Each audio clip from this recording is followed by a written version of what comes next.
പൊന്നാനി താലൂക്ക് ആശുപത്രിയിൽ ആവശ്യത്തിന് ഡോക്ടർമാരില്ല. ഒപിയിലെത്തുന്ന രോഗികൾ മണിക്കൂറുകൾ ക്യൂ നിന്ന് വലയുന്നു. ദിനംപ്രതി 1000-ലേറെ രോഗികൾ ആശ്രയിക്കുന്ന പൊന്നാനി താലൂക്ക് ആശുപത്രിയിലെ രോഗികളുടെ ദുരിതങ്ങൾക്കാണ് അറുതിയില്ലാത്തത്.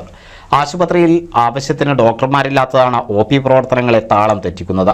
നൂറുകണക്കിന് ആളുകൾ എത്തുന്ന കാലത്ത് പോലും രോഗികളെ പരിശോധിക്കാൻ വെറും 2 ഡോക്ടർമാർ മാത്രമാണുള്ളത്. വേനൽക്കാല രോഗങ്ങൾ പടർന്നു പിടിക്കുന്ന സാഹചര്യത്തിൽ പൊന്നാനി താലൂക്ക് ആശുപത്രിയിലെത്തുന്ന രോഗികളുടെ എണ്ണം ക്രമാതീതമായി വർദ്ധിക്കുകയാണ്. മണിക്കൂറുകളോളം കാത്തുനിന്നാണ് രോഗികൾക്ക് ഒപി ടിക്കറ്റ് ലഭിക്കുന്നത്. തുടർന്ന് ഡോക്ടറെ കാണാനും മണിക്കൂറുകളോളം കാത്തുനിൽക്കണം. ആവശ്യത്തിന് ഡോക്ടർമാരില്ലാത്തതാണ് രോഗികളുടെ ക്യൂ മണിക്കൂറുകളോളം നീളാൻ കാരണമാകുന്നത്. നേരത്തെ ഉണ്ടായിരുന്ന ഡോക്ടർമാരിൽ മിക്കവരും ട്രാൻസ്ഫർ ആയതിനു ശേഷം പുതിയ ഡോക്ടർമാർ എത്തിയിട്ടില്ല.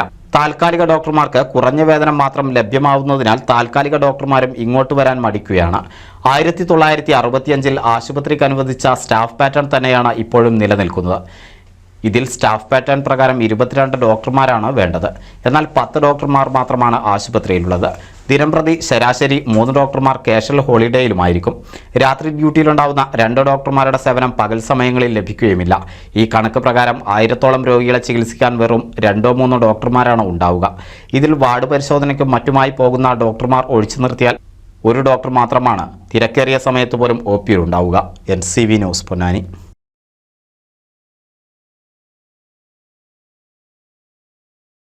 പുതുമയാർന്ന ഡിസൈനുകളിൽ ഡയമണ്ട് കളക്ഷനുകൾ, വിവാഹ പാർട്ടികൾക്ക് നേടാൻ സ്പെഷ്യൽ പാക്കേജുകൾ.